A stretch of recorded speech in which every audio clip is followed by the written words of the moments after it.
The camera focus is tight on a single flickering candle in a dark room. Dust motes dance in the limited light. We are not looking at a battlefield, but a desk.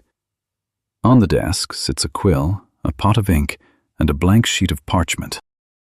This is where history is actually made.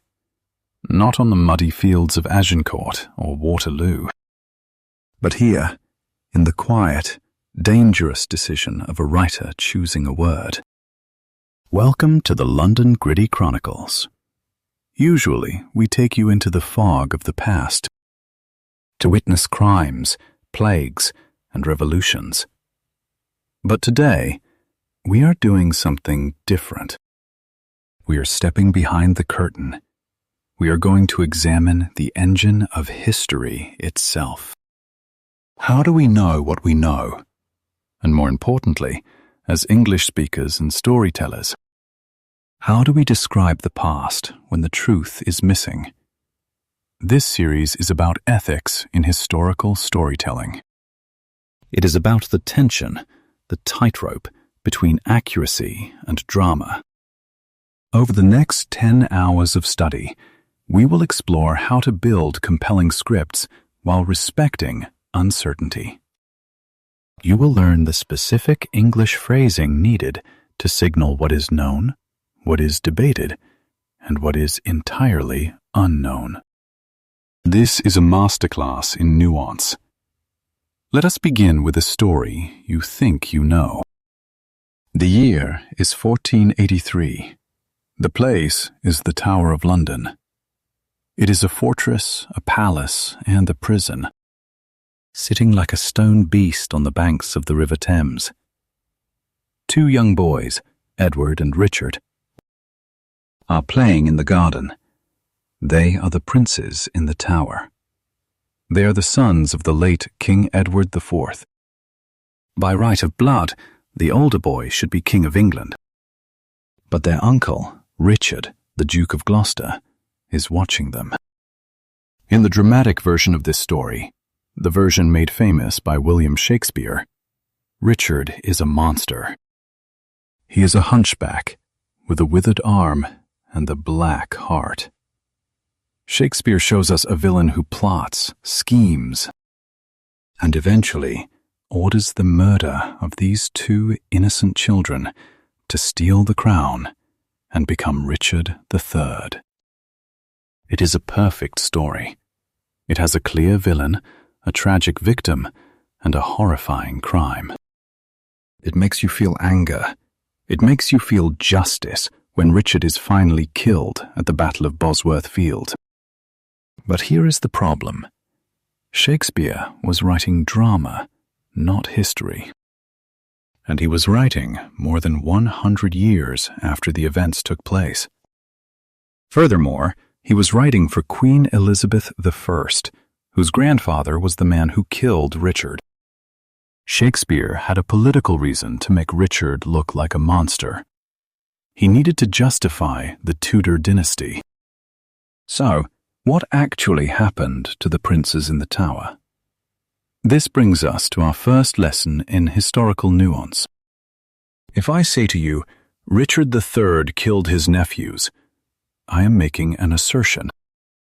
In English, an assertion is a confident statement of fact. But as a responsible historian, I cannot say that. Why? Because no bodies were found at the time. No confession was recorded. There is no smoking gun. If I want to be accurate, I must change my grammar. I must use hedging language. Listen to this difference. Instead of saying, he killed them, I say, he is alleged to have killed them. Or, historians debate his involvement. Or, evidence suggests the boys disappeared under his watch. Do you hear the shift? The drama drops slightly, but the authority rises. This is the core conflict we will explore. Accuracy versus drama. When we write history, or when we speak about complex topics in English, we are constantly making choices. If we are too careful, the story becomes boring. Someone might have done something, perhaps, at some point. That puts the audience to sleep. But if we are too dramatic, we become liars. We sacrifice the truth for entertainment. The goal of this series is to teach you the middle path. We want to be compelling. That means exciting and interesting, but also credible. That means believable and trustworthy. Let's go back to the tower. The boys vanished in the summer of 1483. They were seen shooting arrows in the garden and looking through the barred windows. Then they were seen less often. Finally, they were seen no more. That is the fact, the known reality. The debated reality is the culprit.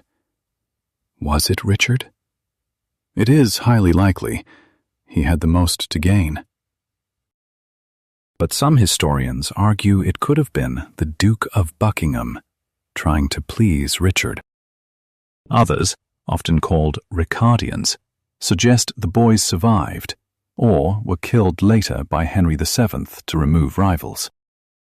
In English, when we discuss these competing theories, we use specific signal words. We use consensus when most people agree. We use contested when they disagree. We use plausible when a theory makes sense but lacks proof. Throughout this documentary, we will look at famous historical moments that are often told wrong. We will dissect them. We will look at the biology of a lie, how a rumor infects a chronicle and becomes a fact centuries later. We will look at the emotional wave of storytelling and how to ride it without drowning in fabrication. But first, we must establish the ground rules of our investigation. To be a narrator, you must establish trust. Your audience needs to know that you have done the work. In English writing, we call this ethos, your credibility as a speaker. Imagine you are telling a friend about a news event. If you say, "I heard this happened," you are signaling distance. If you say, "I saw this happen," you are signaling direct experience. In history, we rarely saw it. We are relying on sources, and sources lie. The Chronicle of Thomas More, which gave us the detail of the withered arm of Richard III, was written as a moral fable, not a police report. Yet, for centuries, people believed Richard was physically deformed in exactly that way. Only when his skeleton was found under a car park in Leicester in 2012, an accidental twist we will discuss later, did we learn the truth. He had scoliosis, a curvature of the spine, but not a withered arm. The drama had exaggerated the reality. This is the danger. A dramatic image is sticky. It stays in the brain. A nuanced fact is slippery. It is hard to remember. Your job as an advanced English speaker is to make the nuance sticky. How do we do that? We use the yes-but structure. While Shakespeare depicts Richard as a monster, the historical record reveals a capable administrator. Although he is the prime suspect, no trial was ever held. Notice the words while and although. These are subordinating conjunctions. They allow you to hold two opposing ideas in your hand at the same time. This is the mark of an advanced mind and an advanced speaker. You are not forced to choose black or white. You can describe the gray. In this first part, we have opened the door. We have looked at the princes in the tower not to solve the crime, but to see the problem of telling the story. We have introduced the idea of hedging and signaling uncertainty. We are going to travel from the freezing decks of the Titanic to the scorched library of Alexandria. We will look at the speeches of Queen Elizabeth and the journals of explorers. In each case, we will ask, is this true? Is this dramatic? Can it be both? We are building a toolkit. By the end of this series, you will not just know more history, you will know how to construct a narrative that respects the intelligence of your listener. You will learn to use the passive voice to shift blame. Mistakes were made. And modal verbs to explore possibility. It could have been. But for now, the candle on our desk is burning low. The krill is dipped in ink. The page is waiting. The princes are missing, and the king is dead. The story has begun, and we must choose our words carefully. We will leave the tower and enter the chaotic streets of London during a time of crisis. We will look at how panic creates legends, and how a responsible storyteller handles the fog of war. We will examine the Great Fire or the Plague and see how numbers and statistics are often the first casualty of drama. Get ready to question everything you have been told. The line between history and myth is thinner than the parchment on this desk. The silence of the tower is terrifying, but the noise of the city is worse. We leave the cold stone corridors of royalty and step into the muddy, crowded streets of London in 1665. The air is thick with heat and the smell of rotting garbage. The narrow alleyways are packed with wooden houses that lean toward each other, blocking out the sun. This is a city on the edge of a nervous breakdown. The Great Plague has arrived.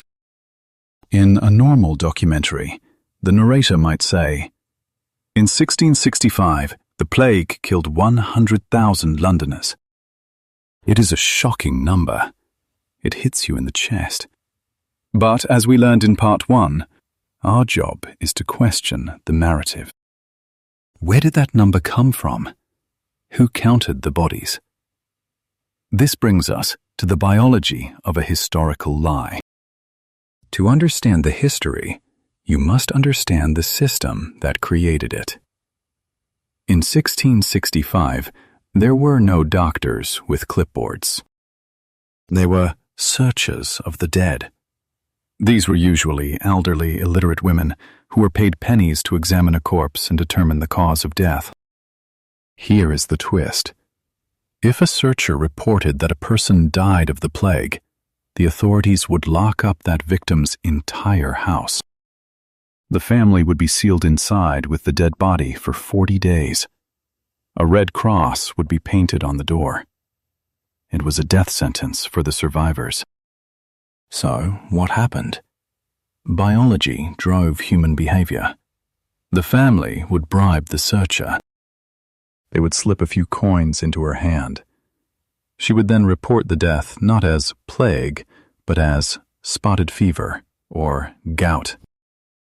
The official records, called the Bills of Mortality, were published every week.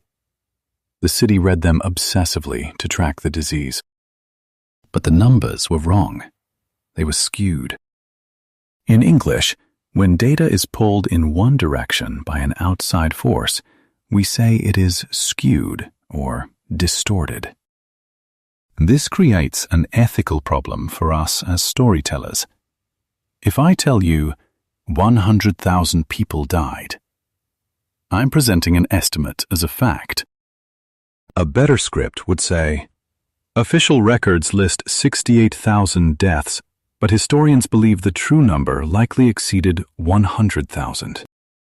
Listen to the nuanced words, believe and likely. These words do not weaken your authority, they strengthen it. They show you understand the complexity of the past. You are signaling to the audience that the official paper trail is flawed. Now, let us look at the most famous account of this time, A Journal of the Plague Year by Daniel Defoe. When you read this book, it feels incredibly real. It is full of sensory details. He describes the screams from the windows, the dead carts rumbling over the cobblestones, and the specific sound of a man in delirium running into the Thames. It is a masterpiece of reporting. But there is a catch. Daniel Defoe was only 5 years old when the plague hit. He wrote the book 50 years later, in 1722. Is it a primary source? No. A primary source is a document created at the time of the event, like a diary or a letter. Defoe's book is a secondary source, written in the voice of an eyewitness. It is a blend of fact and fiction, sometimes called faction. This is a minefield for English learners and history buffs. If you quote Defoe as evidence, you are making a mistake. However, if you ignore him, you lose the emotional truth of the era. So, how do we handle this in a script? We use attribution. Attribution means clearly stating who said something. Instead of saying, "The streets were silent," you say, "Daniel Defoe describes the streets as silent." This is a vital pattern for responsible narration.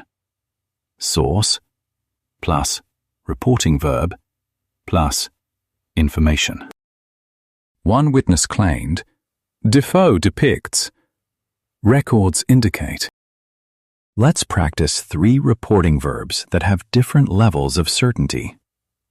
State. This is neutral. The document states the date was July 12th. It implies a simple fact. Claim. This implies doubt. The witness claims he saw a ghost. We use this when we are not sure if we believe them. Argue. This is used for opinions or theories. Historians argue that the quarantine was ineffective. Using claim instead of state changes the entire meaning of your sentence. It adds a layer of skepticism. Let's return to the streets of 1665. The emotional wave here is dread.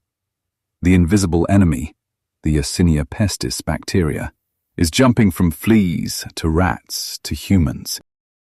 The society is reacting with panic. The rich are fleeing London. The poor are trapped. We see a biological mirror here. The sickness of the individual body, buboes, fever, becomes the sickness of the social body, breakdown of law, bribery of searchers, falsified records. As a scriptwriter, you want to capture this chaos. You might be tempted to invent a scene. You might want to write, "John Smith looked out his window and wept." But unless you have a diary from a specific John Smith, you are lying. Instead, use the collective experience. Londoners looked out their windows. Families wept. This is called generalization. It allows you to set the mood without inventing a specific character who didn't exist. We have now seen how numbers can lie, the bills of mortality, and how famous books can be misleading. Defoe. But what happens when the evidence is literally burned to ash? 1 year later, in 1666, London faces a new catastrophe: the Great Fire. It will sweep through the city, destroying the very houses where the plague victims died. It will burn the churches, the records, and the vast majority of medieval London. When the smoke clears, we will be left with a new problem. Who is to blame? Was it an accident in a bakery? Or was it a foreign plot? We will analyze the blame game. We will look at how history is often written by angry survivors looking for a scapegoat. we will examine the diary of Samuel Pepys, a true primary source, and learn how to separate one man's narrow view from the wider truth. We will learn the English vocabulary of cause and effect.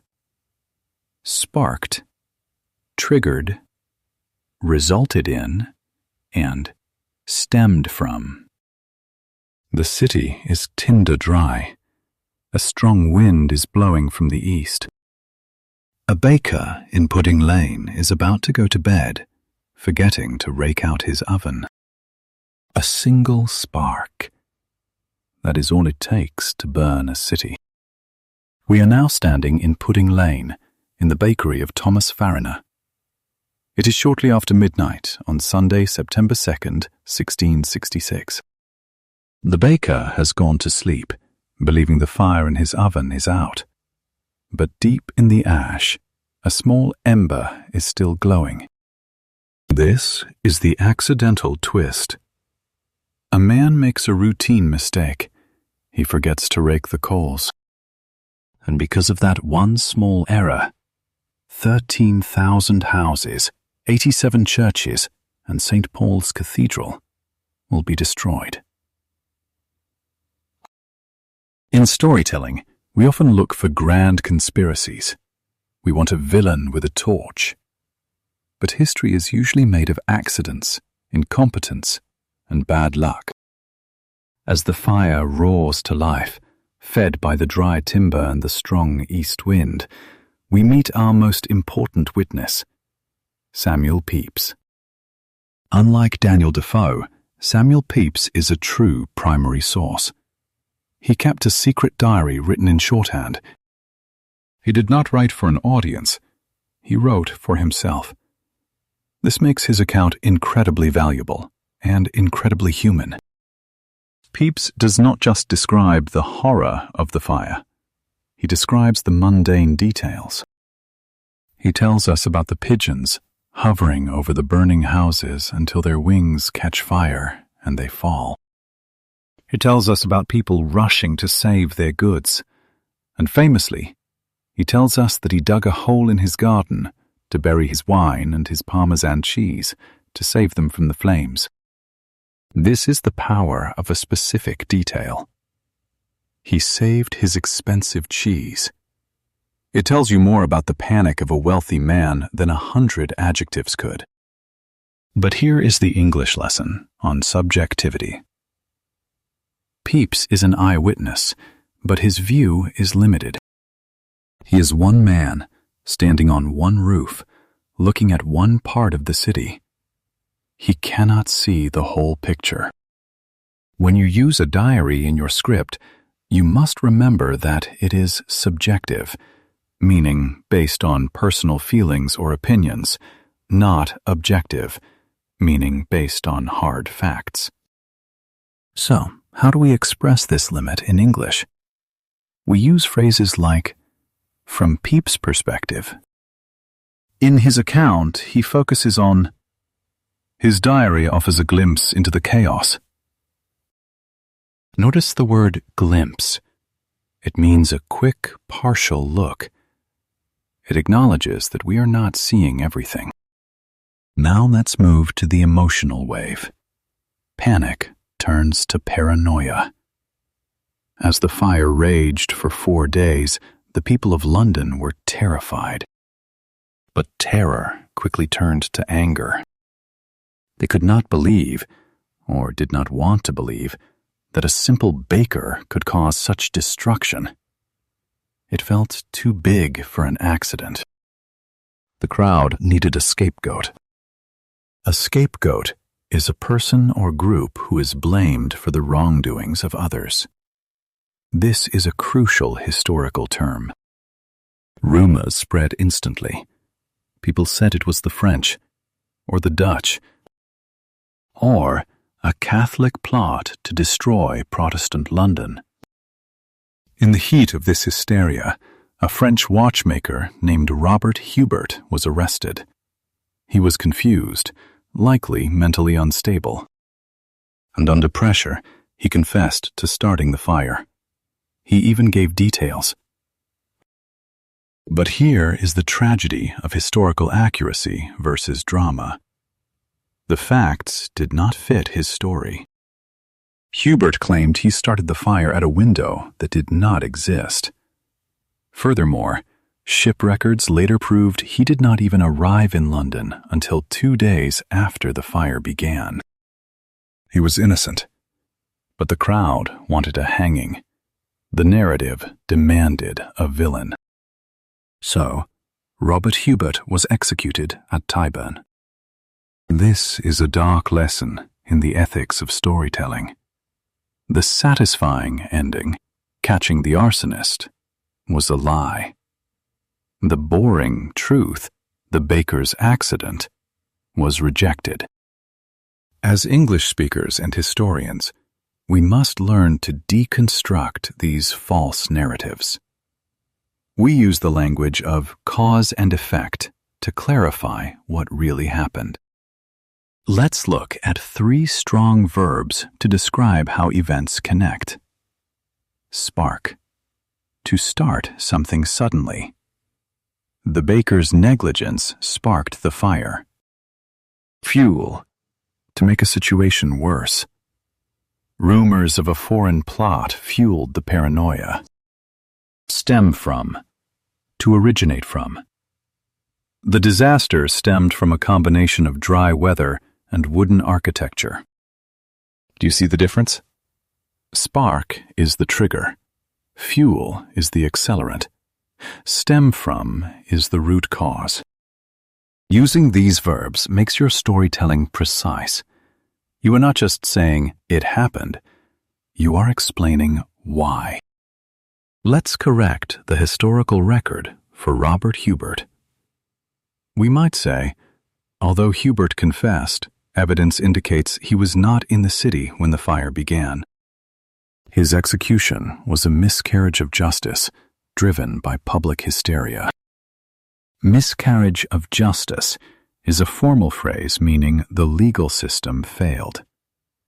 Driven by shows the force behind the action. The Great Fire of London eventually burned itself out. The king, Charles II, ordered houses to be pulled down to create fire breaks, gaps where the fire could not cross. The city was rebuilt. Sir Christopher Wren designed a new St. Paul's Cathedral, the magnificent dome we see today. The narrow, plague-filled wooden houses were replaced by brick and stone. In a strange twist, the fire actually helped end the Great Plague. It burned the rats and the fleas that carried the disease. The disaster saved the future city. This is the complexity we love. A tragedy that leads to a cure. We have now covered the fog of war in a city. But what about the fog of war on a battlefield? We will jump forward in time to a conflict where the line between hero and villain is blurred by smoke and gunpowder. We will look at the charge of the Light Brigade in the Crimean War. We will see how a military disaster was spun into a poetic triumph. We will learn the difference between bravery and blunder. We will examine how poets and newspapers can rewrite a massacre into a legend. Prepare for the thunder of hooves and the flash of sabers. The order has been given. But was it the right one? The valley is narrow, the hills on both sides aligned with Russian cannons. It is October 25th, 1854. The place is Balaclava in the Crimea. 600 men sit on their horses, their sabers drawn. They are the Light Brigade. They are the finest cavalry in the world, fast, brave, and reckless. They are waiting for an order. And when the order comes, it will be the most famous mistake in military history. Welcome to the fog of war. We saw how a fire in London was blamed on a convenient scapegoat. Here, we see a disaster caused not by malice, but by ambiguity. In English, ambiguity means uncertainty or inexactness of meaning in language. A sentence is ambiguous if it can be understood in two different ways. In a classroom, ambiguity leads to a bad grade. In a war, it leads to a massacre. Let's look at the piece of paper that killed the Light Brigade. Lord Raglan, the commander, sent a written note. It read, "Lord Raglan wishes the cavalry to advance rapidly to the front, follow the enemy, and try to prevent the enemy carrying away the guns." The guns! To Lord Raglan, standing high on a hill, this was clear. He could see the Russians dragging away captured British guns. He wanted them stopped. It was a matter of honor. But to the cavalry commanders, Lord Lucan and Lord Cardigan, sitting down in the valley, the view was different. They could not see the British guns. They could only see the massive Russian artillery battery at the end of the valley. When the messenger, Captain Nolan, delivered the note, Lord Lucan was confused. He asked, "Attack what? What guns, sir?" Nolan, impatient and arrogant, waved his arm vaguely toward the valley and shouted, "There, my lord, is your enemy. There are your guns." This is the accidental twist. A vague gesture, an angry shout. Lucan looked where Nolan pointed. He saw the Russian battery, a wall of death. To attack it frontally was suicide, but an order is an order. The brigade will advance. This brings us to the ethical dilemma of narrative. How do we tell this story? Do we focus on the stupidity of the commanders or the bravery of the soldiers? Alfred Lord Tennyson, the poet laureate of the United Kingdom, chose the latter. 6 weeks after the battle, he wrote The Charge of the Light Brigade. You likely know the lines, "Theirs not to make reply, theirs not to reason why, theirs but to do and die." Tennyson turned a blunder into a legend. A blunder is a stupid or careless mistake. Tennyson even admits it in the poem. Someone had blundered. But by using the passive rhythm of the poetry, imitating the sound of galloping horses, he sweeps the listener away. The horror becomes glory.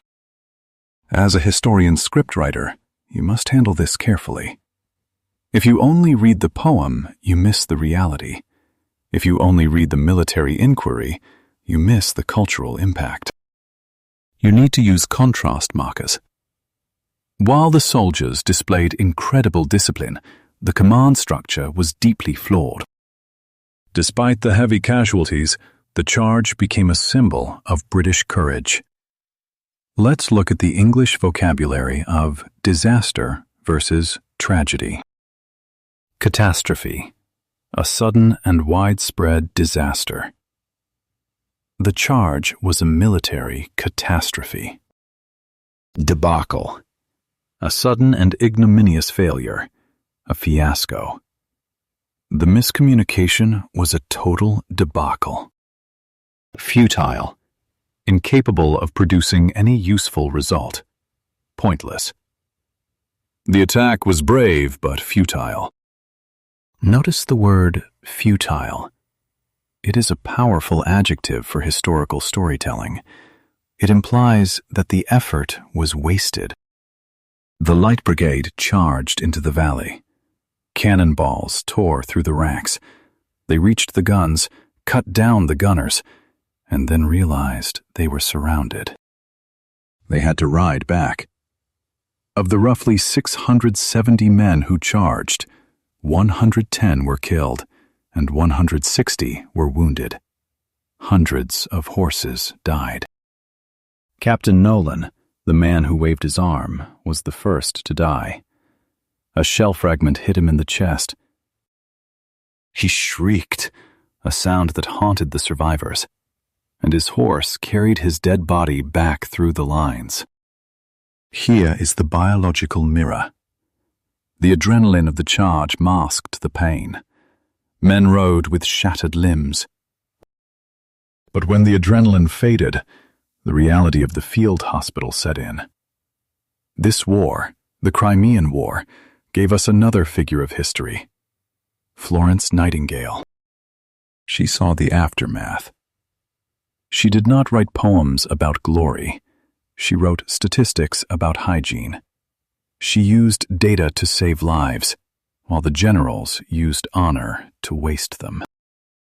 When you are writing a script about war, you often have to choose between the general's view, maps, arrows, strategy, and the soldier's view, mud, fear, confusion. The best documentaries blend them. You start with the map to show the intent, the ambiguous order. You zoom in to the soldier to show the consequence, the charge. Then you pull back to show the memory, the poem. Let's practice a specific English grammar structure for assigning blame without being too direct. The passive voice. Active. Lord Raglan sent a confusing order. Direct blame. Passive. A confusing order was sent. Focus on the action, not the person. In history, the passive voice is often used to soften the blow, or when the culprit is debated. Mistakes were made. The signal was misinterpreted. However, if you want to be gritty and accurate, use the active voice. Captain Nolan misdirected the brigade. Lord Lucan failed to question the order. The charge of the Light Brigade is a perfect example of how a story can be rewritten instantly. The journalist William Howard Russell was there. He sent dispatches back to London by telegraph, a new technology. The public read about the horror almost immediately. This forced the government to explain itself, and thus the poem was born to soothe the public anger. It was PR, public relations, for the empire. We have now seen how a city burns from a spark, and how a regiment dies from a word. But what happens when the story is not about a crowd, but about a single, lonely journey into the unknown? We will leave the battlefield and board a ship. We are going to the ice. We would examine the golden age of exploration. We will look at the journals of Captain Scott and the race to the South Pole. We will learn how to read between the lines of a hero's diary. When a man writes, "We are in good spirits," does he mean it? Or is he writing for the person who will find his body? Get your coat. The temperature is dropping. The ink is freezing in the pen. The wind is screaming. It is a sound like nothing else on earth, a relentless, high-pitched howl that cuts through canvas, through wool, through skin, and into the bone. We are standing on the Ross Ice Shelf in Antarctica. It is November 12th, 1912. A search party spots a small, pyramid-shaped object in the vast whiteness. It is a tent. It is almost buried in snow. They brush off the ice and open the flap. Inside, they find 3 frozen bodies. They are Robert Falcon Scott, Edward Wilson, and Henry Bowers. This is the end of the Terra Nova expedition. They had reached the South Pole, only to find a Norwegian flag already planting there. They had lost the race, and on the return journey, they lost their lives. But look closer. Next to Scott's shoulder is his diary. We saw how a poem turned a military blunder into a legend. Here, we see how a diary turned a catastrophe into a moral victory. The story of Scott is one of the most powerful examples of The British Art of Understatement. As English learners and historians, you must learn to read what is not written. Scott's diary is a masterpiece of Stoicism. Stoicism is the endurance of pain or hardship without the display of feelings and without complaint. It is a cultural value that defined the British Empire. On March 17th, Captain Oates, who was suffering from severe frostbite and gangrene, walked out of the tent into a blizzard to die.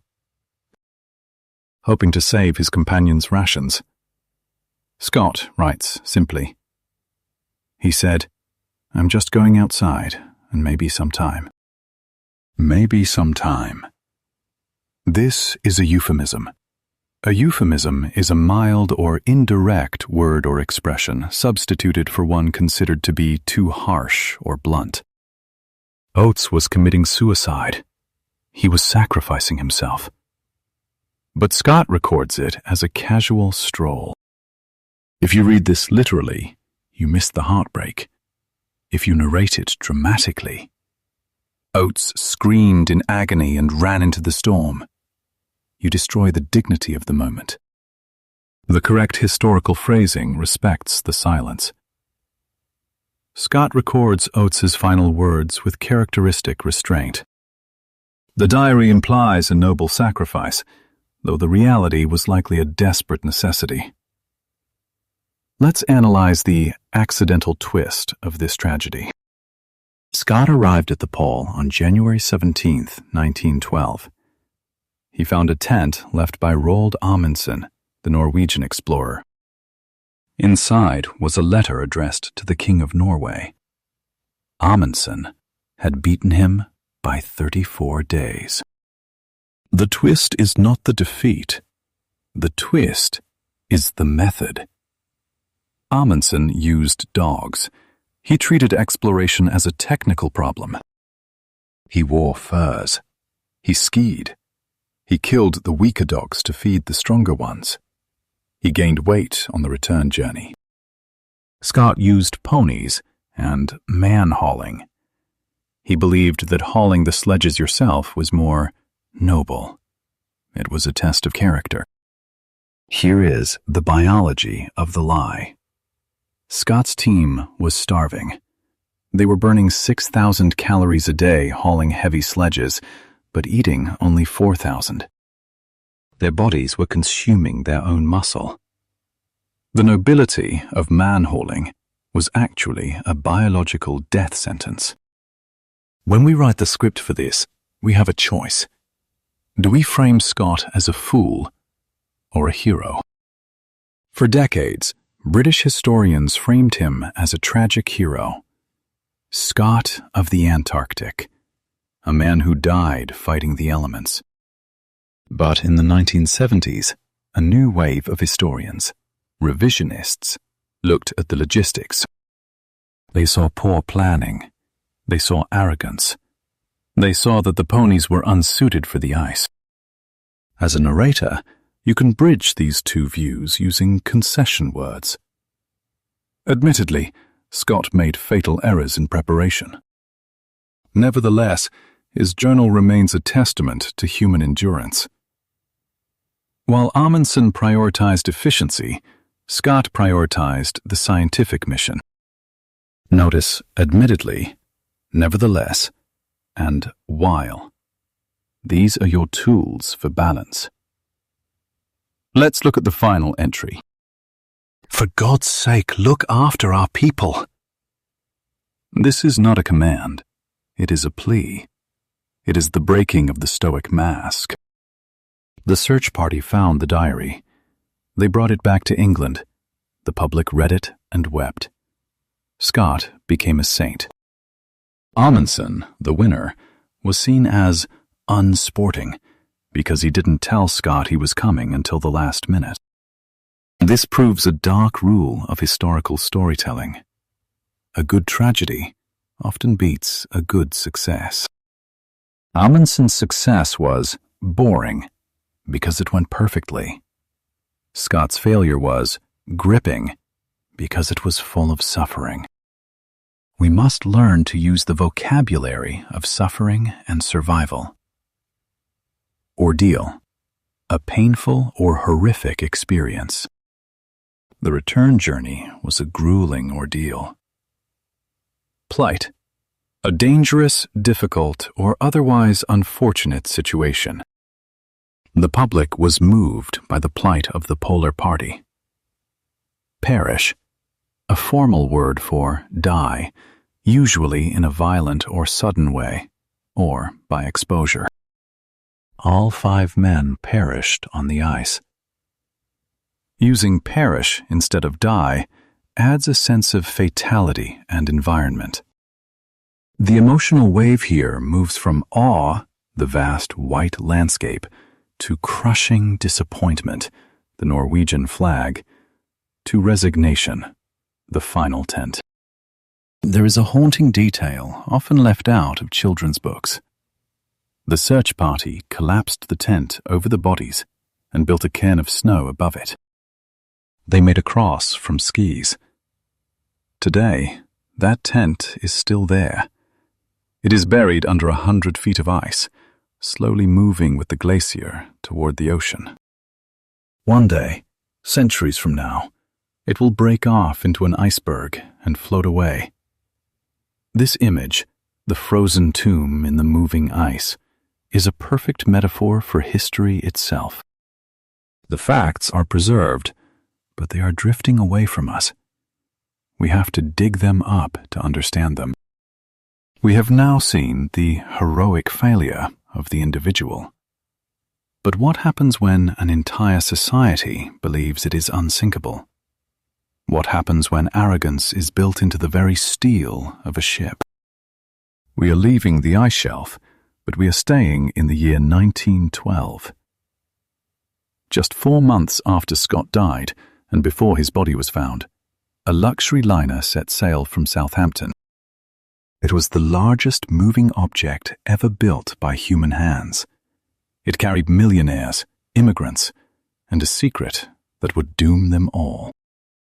We will board the RMS Titanic, but we are not going to talk about the iceberg.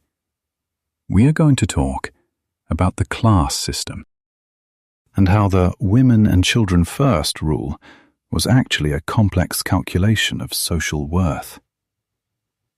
The water is calm, the band is playing, and the lookout has no binoculars. The water is flat. It is like a sheet of black glass. There are no waves. We are floating in the North Atlantic on the night of April 14th, 1912. It is quiet. The only sound is the hum of engines and the clink of silverware.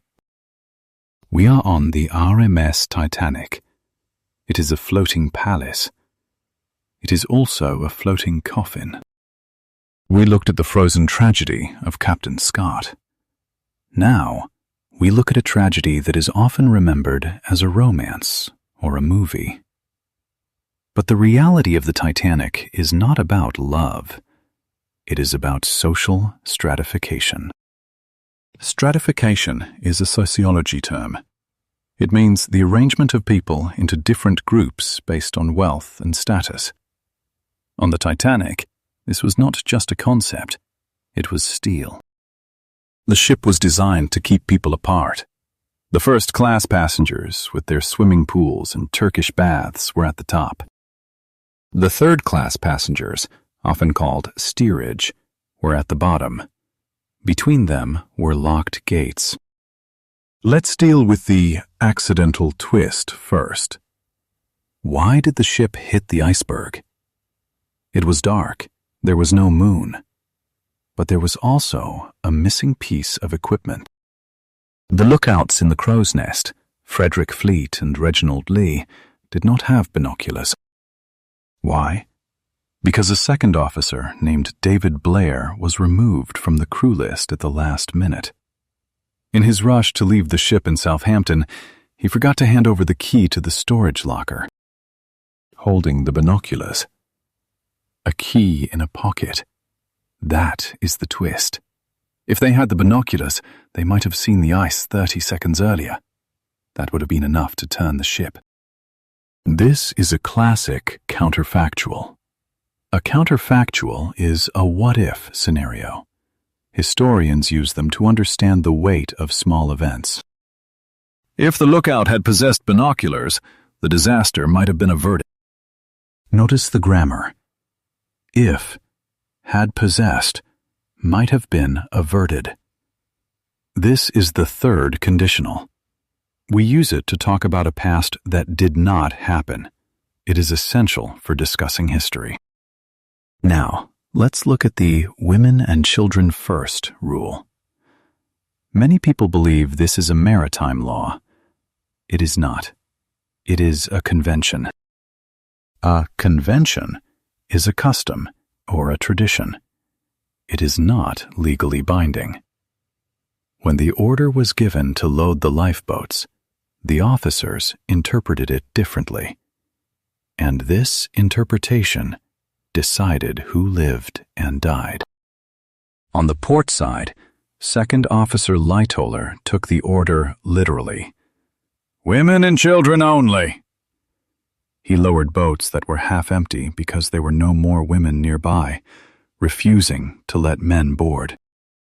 On the starboard side, First Officer Murdoch interpreted it as women and children first. If there were empty seats, he allowed men to get in. This is a lesson in nuance. A single word, only versus first, changed the demographic of the survivors. Now we face the biology versus society mirror. The biology of the night was simple. The water was 28 degrees Fahrenheit, minus 2 degrees Celsius. Salt water freezes at a lower temperature than fresh water. At that temperature, a human being has minutes before hypothermia sets in.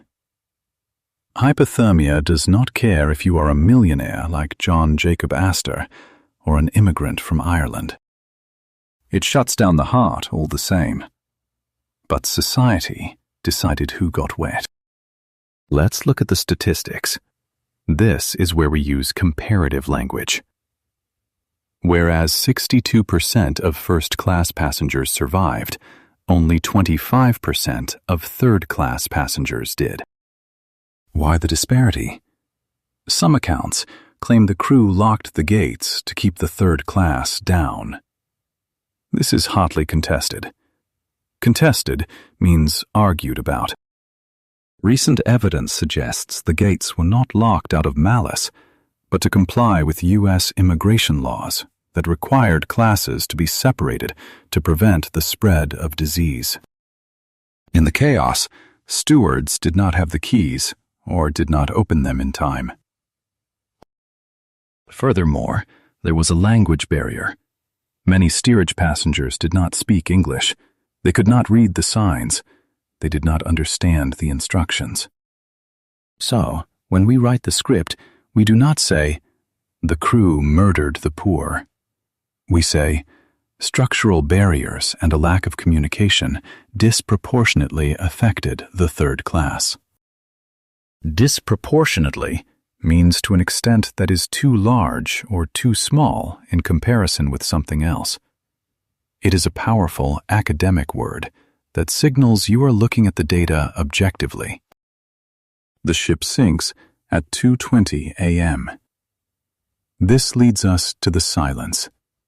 1,500 people are in the water. The lifeboats are floating nearby. Many are half empty. The people in the boats can hear the screams, but they do not row back. They are afraid of being swamped. This is the moral dilemma: self-preservation versus heroism. Only one lifeboat returned. It pulled 5 people from the water. The press coverage that followed was a masterclass in myth-making. The newspapers focused on the heroism of the band playing "Nearer, My God, to Thee." They focused on the captain going down with his ship. They used euphemisms to soften the horror. The ship foundered. It sank. Lives were lost. people drowned. As a historian, you must strip away the romance. The band likely played ragtime tunes to keep spirits up, not a funeral dirge. The captain may have been in a state of shock, unable to issue clear orders. We replace the myth with plausibility. It is plausible that the band played upbeat music to prevent panic.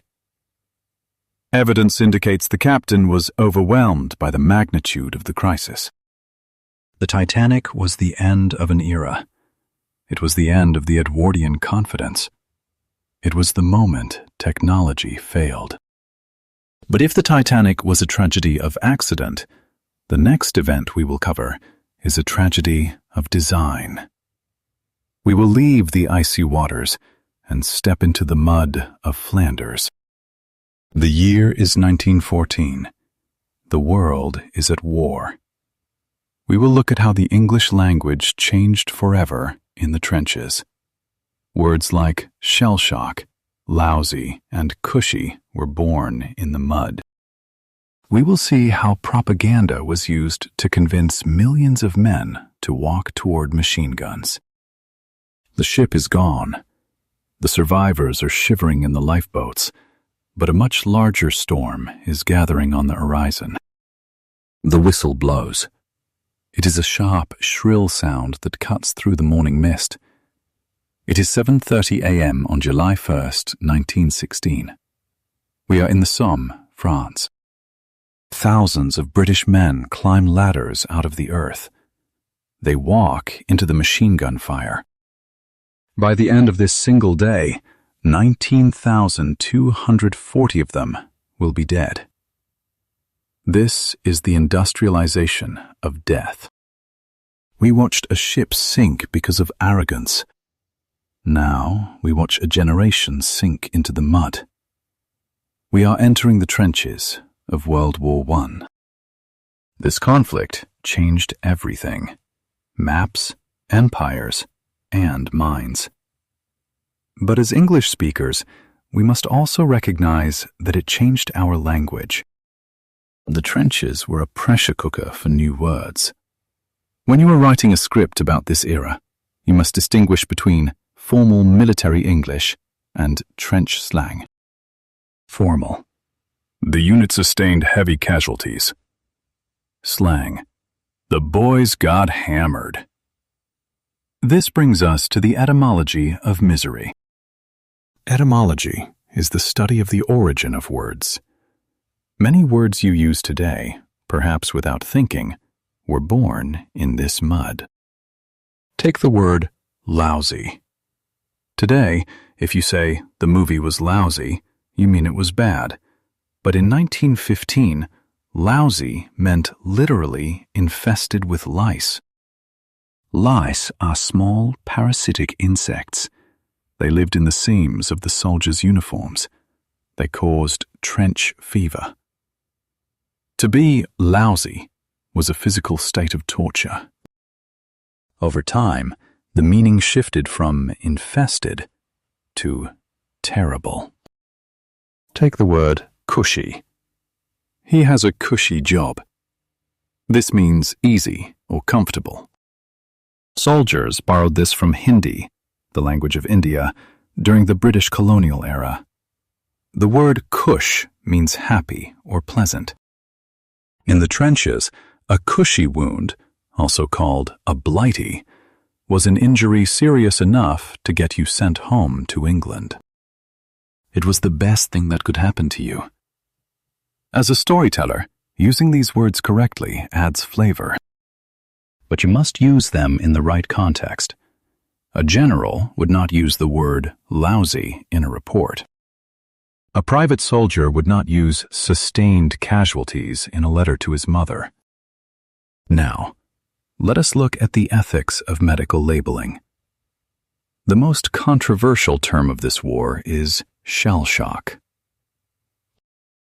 Early in the war, soldiers who stopped fighting, shook uncontrollably, or stared into space were often labeled cowards. They were accused of a lack of moral fiber. Some were even executed by firing squad. This is a historical tragedy caused by a lack of vocabulary. Doctors did not have words for psychological trauma.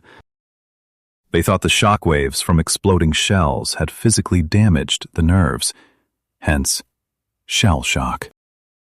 Today, we call this PTSD, post-traumatic stress disorder. When we write, we must be careful not to judge the past by modern standards. But we must also tell the truth about the suffering. Initially dismissed as cowardice, it's now understood as severe psychological trauma. While military courts punished these men, medical officers struggled to classify their symptoms. Notice the verb, classify. In history, the power to name something is the power to control it. Let's move to the accidental twist of the war, the Christmas truce of 1914. You have likely heard the story. On Christmas Day, British and German soldiers climbed out of their trenches. They shook hands in no man's land. They exchanged gifts, cigarettes, plum pudding, buttons, and, famously, they played football. This is one of the most beloved stories in history. It shows that humanity can survive, even in hell. But did they play a real football match? The drama says yes. The score was 3-2 to Germany. The accuracy says, maybe. Here is how to signal the uncertainty. Anecdotal evidence suggests that kickabouts occurred with tin cans or bundles of rags. However, historians debate whether an organized match actually took place. Contemporaneous letters mention football, but usually as a wish, not a reality. Contemporaneous means existing or occurring at the same period of time. A letter written in 1914 is contemporaneous. A movie made in 2014 is not. Why does this distinction matter? Because if we turn the truce into a Disney movie, we forget that the officers on both sides hated it. They ordered artillery strikes on Christmas Day, 1915, to ensure it never happened again. The peace was an anomaly, not a rule. The emotional wave here is horror, the psalm, to humanity, the truce, to disillusionment, the aftermath. The war ended at the 11th hour of the 11th day of the 11th month, 1918. This gave us the phrase, the 11th hour, meaning the last possible moment. But the end of the fighting was not the end of the dying. This brings us to the biology to society mirror. As the soldiers returned home, they brought something with them. It was not just rifles and medals, it was a virus. The Spanish flu. It killed more people than the war itself. Estimates range from 17 million to 50 million deaths worldwide. Why is it called the Spanish flu? This is a classic example of propaganda skewing history. Spain was neutral in the war. They did not censor their newspapers. When the King of Spain got sick, the Spanish press reported it.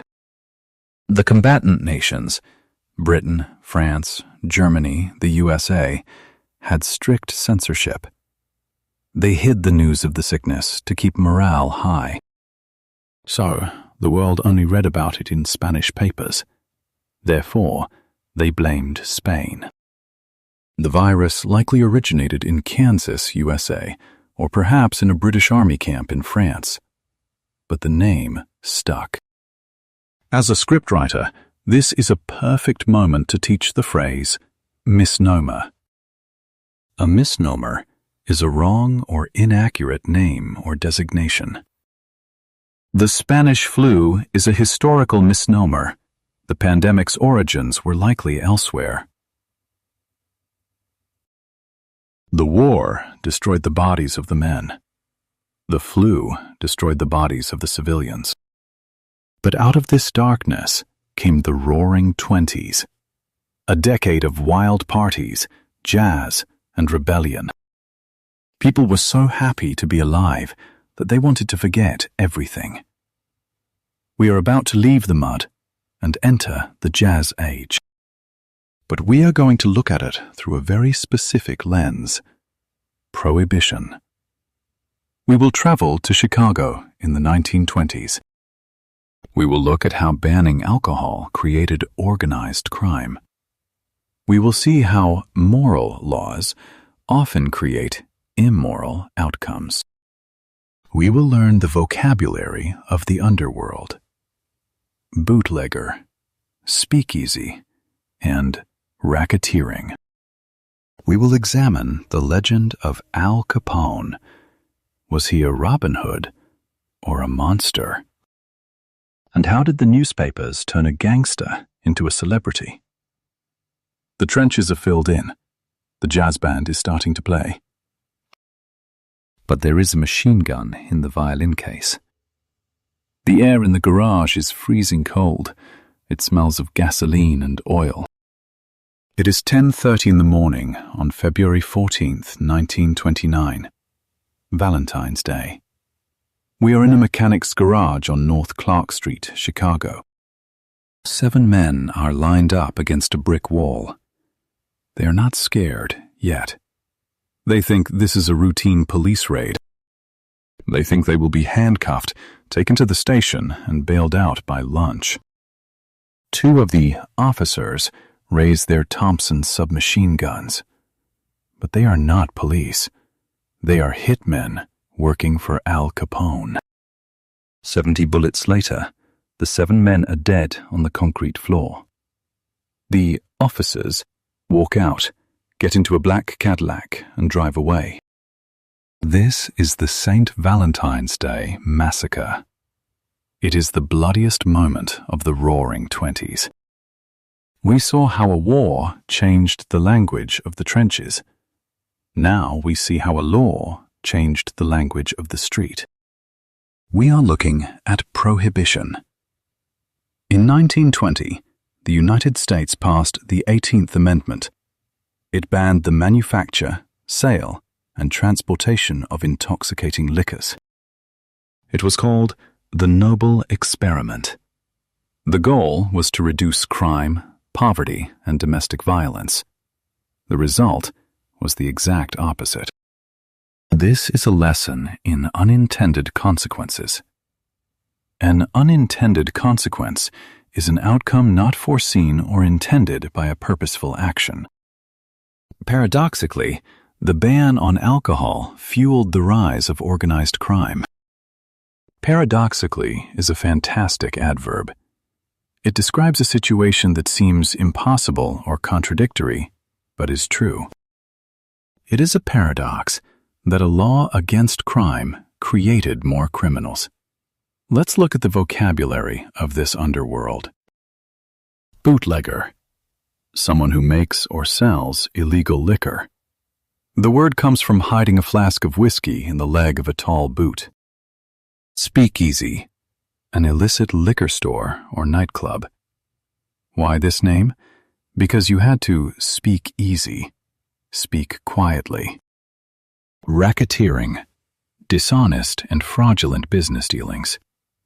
A racket is a criminal scheme to make money, often through intimidation. The man who mastered all three was Al Capone. To the newspapers, he was Scarface. To the public, he was sometimes a villain, but sometimes a folk hero. He opened soup kitchens for the poor. He tipped waiters with $100 bills. He dressed in expensive Italian suits. Capone understood the power of public relations. He famously said, "I am just a businessman, giving the people what they want." All I do is satisfy a public demand. Listen to the grammar of that sentence. Satisfy a public demand. He uses the language of economics to justify murder. He paints himself as a servant of the people. As a scriptwriter, you must be careful with this Robin Hood narrative. While Capone cultivated an image of benevolence, his empire was built on ruthless violence. Benevolence means kindness. Ruthless means having no pity. This brings us to the biology of addiction. The government thought they could legislate morality. They thought if they removed the supply, the demand would vanish. But the biological craving for alcohol and the social craving for a party remained. When the legal market closed, the black market opened. The emotional wave here is a crash. The 1920s were a time of the great binge. Jazz music, flappers, fast cars. The stock market was going up and up. People believed the party would never end. But the massacre in the garage changed the mood. The photo of the 7 dead men was printed in the newspapers. The public saw the blood. The glamour of the gangster faded. They were not businessmen. They were butchers. This leads to the irony of justice. How do you catch a man who owns the police, the judges, and the politicians? You don't catch him for the murders. You catch him for the paperwork. The federal government sent a team of forensic accountants led by Frank Wilson. They did not carry machine guns. They carried ledgers. They found that Capone had never filed a tax return. In 1931, Al Capone was sentenced to 11 years in prison for tax evasion. Tax evasion is the illegal non-payment or underpayment of taxes. Ultimately, it was the pen, not the sword, that brought down the King of Chicago. This is a powerful historical lesson. Bureaucracy can be a weapon. By 1933, the government realized the mistake. The 21st Amendment was passed, repealing prohibition. The experiment was over. The beer flowed, legally, again. But the damage was done. The mafia was now a national institution. They had used the money from bootlegging to branch out into gambling, unions, and later narcotics. We have now seen the roaring 20s. We have seen the excess. We have seen the money. But just a few months after the Valentine's Day massacre, the music stopped completely. On October 29, 1929, Black Tuesday, the stock market crashed. The millionaires jumped out of windows. The bootleggers went broke. The soup kitchens that Capone built for PR became necessary for survival. We will enter the Great Depression. But we are not going to look at the soup lines in New York. We are going to look at the dust. We will travel to the American Midwest during the Dust Bowl. We will see what happens when humans ignore the laws of nature.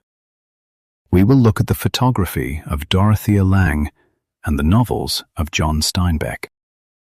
We will learn the vocabulary of poverty, destitute, migrant, and resilience.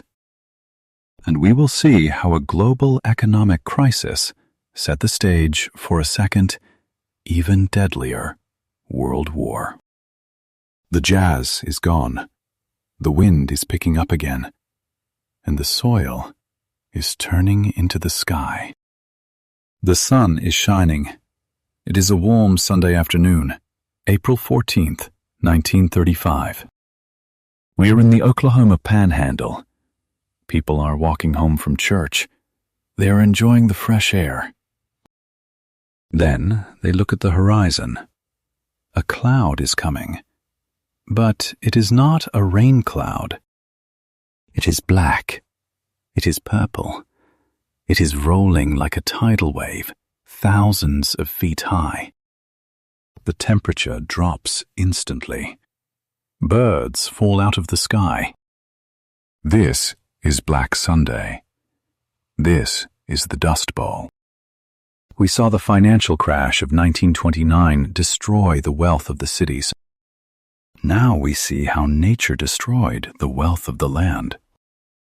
The Dust Bowl was not just a tragedy of weather. It was a tragedy of hubris. Hubris is a Greek term often used in English to describe excessive pride or self-confidence that leads to a downfall. Farmers had plowed up millions of acres of grassland to plant wheat during World War I, when prices were high. They removed the deep roots of the buffalo grass that held the soil together. When the drought came in the 1930s, the soil turned to powder. The wind picked it up and carried it all the way to Washington, D.C. This is the ultimate man-made disaster. Man-made means caused by human beings, not by natural processes. As the black blizzard hits, the static electricity is so strong that barbed wire fences glow with blue flames. Cars short out. People wrap wet sheets around their faces, but the dust gets into their lungs. It causes dust pneumonia. This brings us to the vocabulary of displacement. Destitute, without the basic necessities of life. The farmers were left destitute. Displaced, forced to leave a home, typically because of war, persecution, or natural disaster. Migrant, a person who moves from one place to another, especially in order to find work or better living conditions. Notice the difference between immigrant, moving into a country, emigrant, moving out of a country, and migrant, moving within a region. 300,000 people fled the Great Plains. They packed their lives into jalopies, old, dilapidated cars, and headed west to California. They were called Okies. Originally, this was a slur, an insult. It meant you were poor, dirty, and unwanted. Today, it is often worn as a badge of resilience. This exodus gave us one of the most famous novels in English literature, The Grapes of Wrath by John Steinbeck. Steinbeck wrote fiction, but he based it on hard reporting. He described the banks as monsters that ate the land. He described the police burning the camps of the poor. But the most enduring image of this era is a photograph. We must discuss the ethics of the iconic image. In 1936, a photographer named Dorothea Lange was working for the government. She stopped at a pea pickers camp in Nipomo, California. She saw a hungry mother with her children. She took 6 photos. One of them, Migrant Mother, became the face of the Great Depression.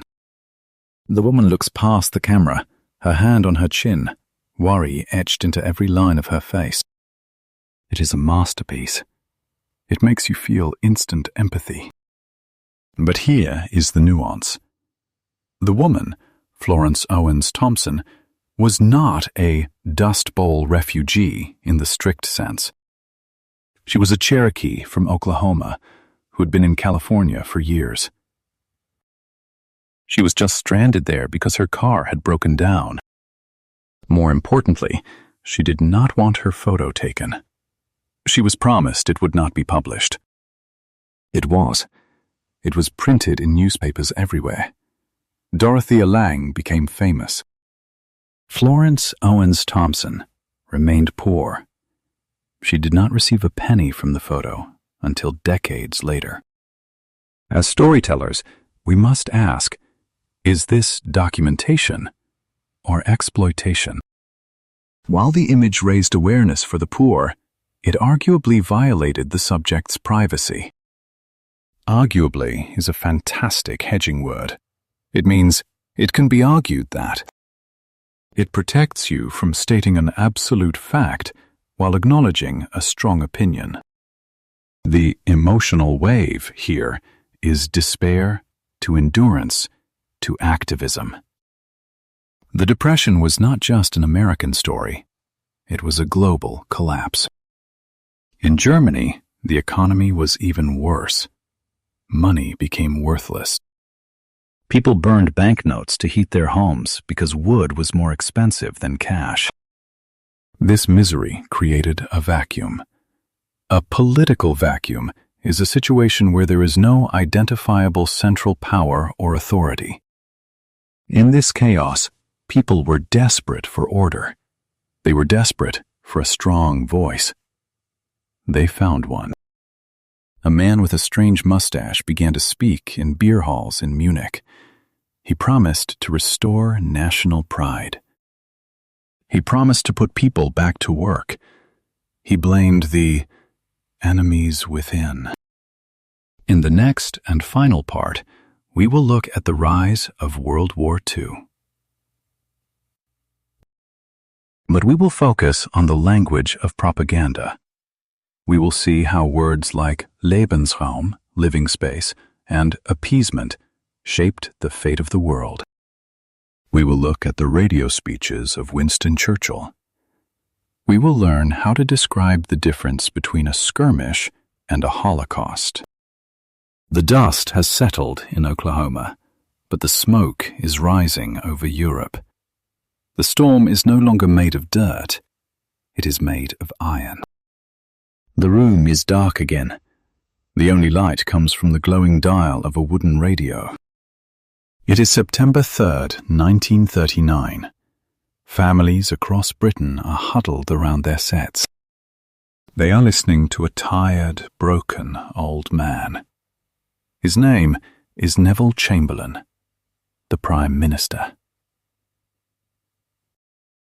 He speaks slowly. I have to tell you now that no such undertaking has been received, and that consequently this country is at war with Germany. The silence that follows is heavier than any bomb. We saw the dust settle on a broken economy. Now the world breaks completely. We have arrived at the final chapter of our journey, World War II. But this is not just a war of tanks and planes. It is a war of rhetoric. Rhetoric is the art of effective or persuasive speaking or writing. It is a tool. In the hands of a master, it can save a nation. In the hands of a monster, it can destroy the world. Let's look at the accidental twist that led us here. Just 1 year earlier, in 1938, Chamberlain had flown to Munich to meet Adolf Hitler. He returned, waving a piece of paper, proclaiming, "Peace for our time." This policy was called appeasement. To appease means to pacify or placate someone by acceding to their demands. Chamberlain believed that if he gave Hitler a little bit of what he wanted, parts of Czechoslovakia, he would stop. He was wrong. Hitler viewed appeasement as weakness.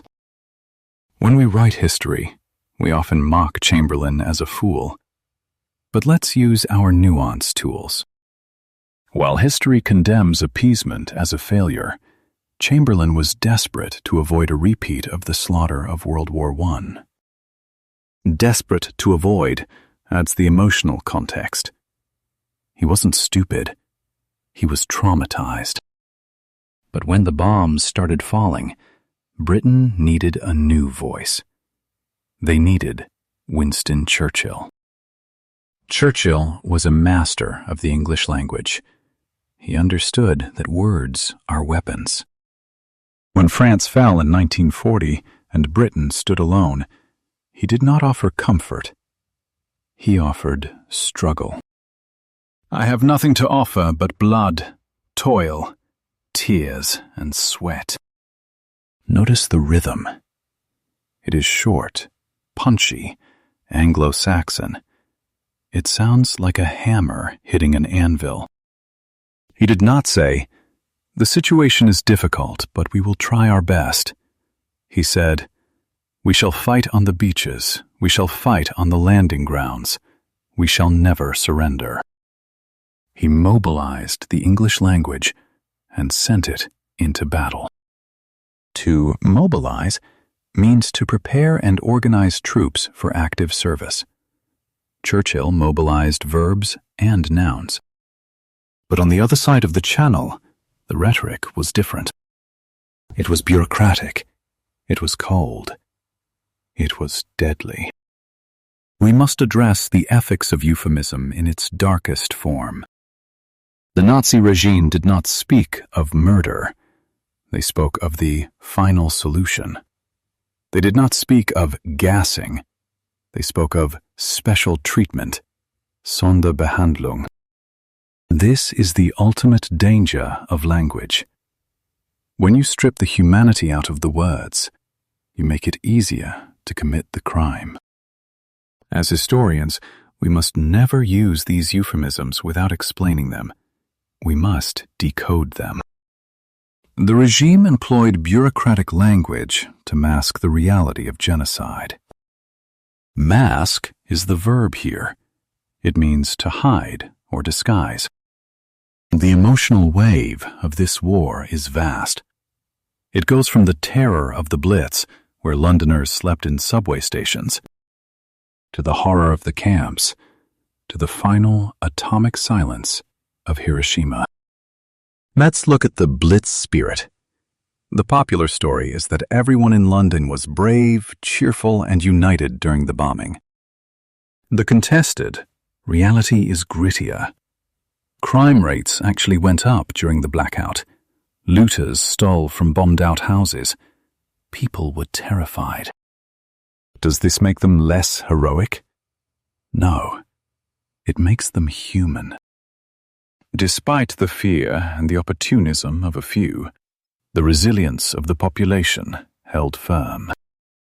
Resilience is the capacity to recover quickly from difficulties. Toughness. The war ends in 1945. The maps are redrawn. The empires crumble. The radio is turned off. We return now to where we started in part 1. The candle on the desk. The quill. The ink. We have traveled from the princes in the tower to the nuclear age. We have seen how a withered arm was an invention of drama. We have seen how a clean fire can cure a plague. We have seen how a heroic charge was a blunder, and how a noble death on the ice was a failure of planning. We have learned the vocabulary of truth. Alleged, contested, plausible, skewed, nuanced. We have learned that history is not a solid stone. It is a story told by the survivors, and sometimes by the liars. Your job, as a student of English and a lover of history, is to be the critical narrator. Don't just repeat the legend. Interrogate it. Ask, who wrote this? Why? What did they leave out? When you write your scripts, or when you speak in your daily life, use the tools we have sharpened together. Use while to show contrast. Use evidence suggests to show humility. Use however to show the other side. The past is a foreign country, as the saying goes. They do things differently there. But with the right words, we can build a bridge to it. We can understand the fear of the soldier, the pride of the builder, and the silence of the victim. The candle is flickering. The ink is dry. The page is full. The story of the past is finished. But the story of how we tell it, that is up to you. This has been the London Gritty Chronicles. Thank you for listening.